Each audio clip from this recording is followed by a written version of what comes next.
want you to stop me if this sounds familiar. You're working hard. You're showing up every day. You're putting in hours. You're doing everything you're supposed to do. But your income, it actually hasn't moved. And if you're being honest with yourself, you're really starting to wonder if it ever will. I was that person. And the reason it wasn't moving, and I mean the real reason, it isn't what you think. So I want you to stay with me.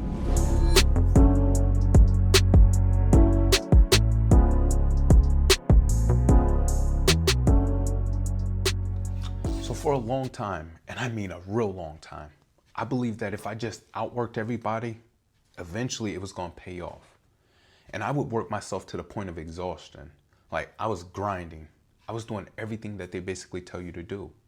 And my income had barely moved. And as a man, as somebody who was trying to provide, who was trying to build something, that pressure, it honestly hits a little bit differently because it's not just about you anymore. And I honestly had to sit myself down and ask myself a real question. Why am I not moving forward?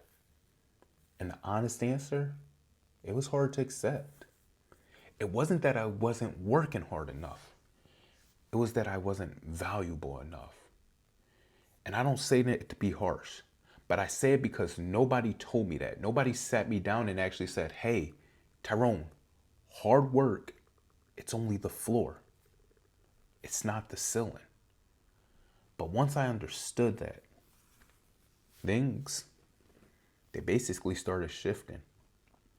So here's the thing that most people never figure it out. And when they do figure it out, it tends to be too late almost. Your paycheck, it doesn't reflect how hard you work. It actually reflects how valuable you are. And those are two very different things. You can be the hardest worker in the building and you can still be overlooked. And I can tell you, I've lived it. I can tell you a time when I started with a company and I was a temp employee. And if you know, like I know, temp employees are typically the lowest paid people in the building. All right. I was making $8 an hour. The full-time employees were making $11 an hour and they were receiving incentive pay. Basically, the harder they worked, the more money they'd make. And I remember looking at the boards on a daily basis. And I would go look at the boards and I was honestly constantly in the top 3 performers. But I was still making less than everybody because I had to prove myself. And I'm not even talking about leaders. I'm talking about the hourly employees.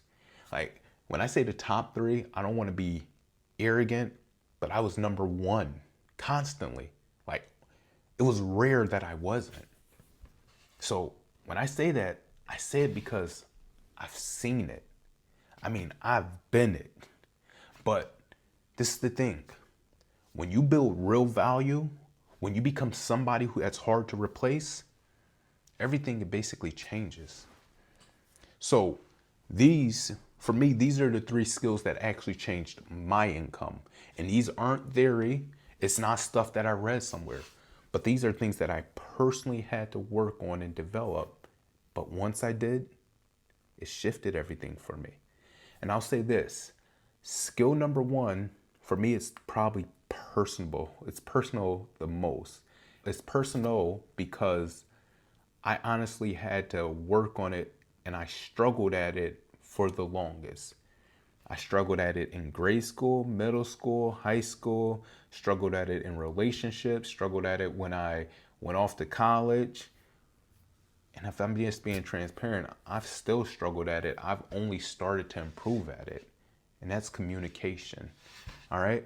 And I'm not talking about being the loudest person in the room. That's not what I'm talking about. I'm talking about being able to express your value clearly. All right. Because here's what I learned the hard way. I would walk into rooms and I would know all the information.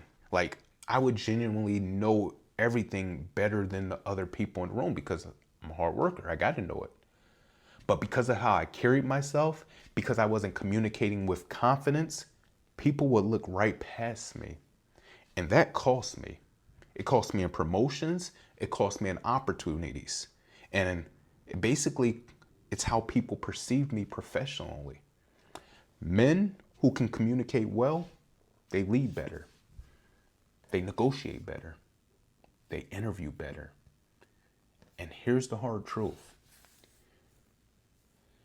If you cannot communicate your value, people are going to assume that you don't have any. What's that saying? Closed mouths don't get fed. Closed mouths stay stuck. That's real. All right. Skill number 2, and this one for me, it actually moved the needle fastest for me. That's problem solving. Now, let me explain what I mean by that. Companies, and I mean, I don't care what industry you work in, companies, they pay people who solve expensive problems. The bigger the problem you can solve, the bigger the paycheck attached to it. That's just how it works, all right? I don't want you to get offended by it.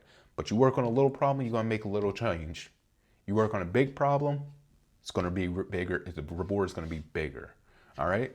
And most people, and I can say this because I was guilty of it, most people, they only do what's required. They basically do what the job description says. They basically do what they're hired to do. And that, it keeps you replaceable. But the people who grow, the ones who move up, they're the ones who see a problem that other people avoid and they actually walk towards it instead of walking away from it. That one shift right there, that one mindset change, that's what separates people who stay stuck from people who gets opportunities. Money, it follows value, and value, it shows up in problems that you're willing to solve.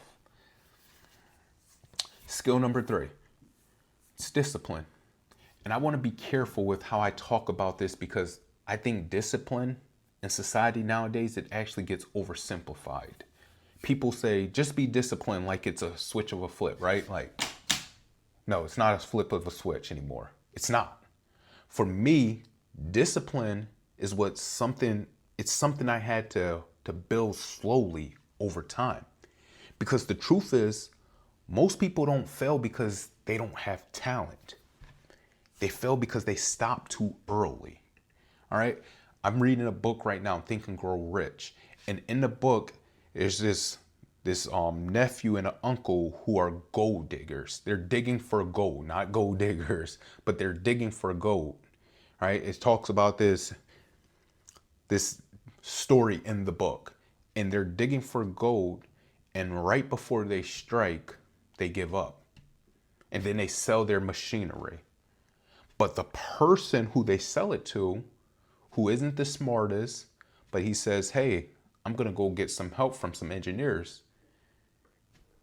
He goes and gets the help from the engineers. The engineers tell him what to do. He continues to dig right where he left off at, right where the nephew and uncle left off at. He digs about 3 feet further, and they strike gold. The nephew and the uncle stopped too early. They put in work for a few weeks. They don't see the results. And what do? They quit. That sound familiar? And I can tell you this, I get it. I really do, because I've been there. But discipline is what separates potential from actual income. Talent without consistency, it's just potential. And potential, it doesn't pay your bills. What changed for me, it was staying committed. Even when I couldn't see the progress yet. Even when I felt like nothing was happening. Because something, it was always happening. It just takes time to show up. There's a moment, and I think everybody who's ever leveled up financially they've had to live this moment or go through this moment. And that's where questions start to change. And you stop asking, how do I make more money? And you honestly start asking, how do I become more valuable? That's it. That's the whole shift. Because once you're asking the right questions, you start to do the right things. And once you start doing the right things consistently, the income follows. It has to. So, look, I'm still on my journey. I'll be the first to tell you that. All right? But what I will say is these 3 skills, communication, problem solving, and discipline, those are basically what moved me. Not working more hours, not hustling harder, becoming more valuable, because valuable people don't stay overlooked forever. And once you become hard to replace, people stop being able to ignore you. So if this hits you, I want you to drop a comment. I want you to tell me which one of these 3 skills you need to work on the most. And I'm genuinely asking because I read every single comment. I reply to every single comment. If you don't believe me, go look at my comments. All right? And if you want to see my exact roadmap, I want you to follow and stay tuned. All right? Because building income from scratch, that video is next up. So stay tuned.